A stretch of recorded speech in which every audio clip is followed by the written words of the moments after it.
সুধী দর্শক মণ্ডলী, আসসালামু আলাইকুম।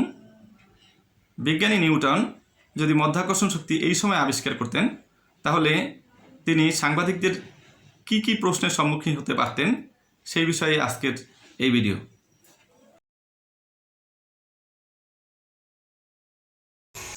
আপনি কি বিজ্ঞানী নিউটন? জি, আমি বিজ্ঞানী নিউটন।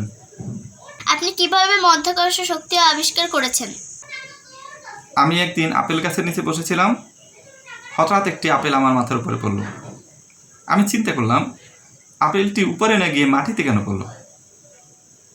তখন আমি বুঝতে পারলাম যে মাটির আকর্ষণেই আপেলটি মাটিতে পড়েছে, আর এভাবেই আমি মধ্যাকর্ষণ শক্তি আবিষ্কার করলাম।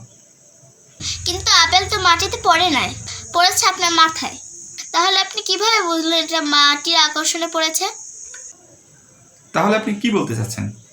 না, এটা তো আপনার মাথার আকর্ষণে পড়তে পারে। আচ্ছা, এত গাছ থাকতে আপনি আপেল গাছের নিচে বসলেন কেন? আপেল গাছের ছায়ায় বিশ্রাম নেওয়ার জন্য। আপেল গাছের নিচে না বসে আপনি তাল গাছের নিচে বসলেন না কেন? না, আমি যখন বসেছিলাম তখন আপনার মতো কোনো সাংবাদিক ছিল না যে তিনি আমাকে স্মরণ করিয়ে দেবে, আর এই কারণেই আমি আপেল গাছের নিচেই বসেছিলাম। আচ্ছা, আপনি যে গাছের নিচে বসেছিলেন তার মালিকের অনুমতি নিয়েছিলেন? না, ঠিক যে সময় আমার বসার প্রয়োজন হয়েছিল সে সময় আপেল গাছের মালিককে খুঁজে পাচ্ছিলাম না। তাহলে গাছটি যেহেতু অন্য লোকের, তাহলে মধ্যাকর্ষণ শক্তি তো তিনিই আবিষ্কার করেছেন।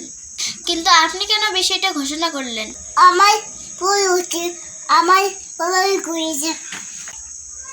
না, এই বিষয়টা আপনি প্রথমে কার কাছে বলেছেন? আমার বউয়ের কাছে বলেছি। না, সেটা বলবেন কেন? তাহলে কার কাছে বলবো?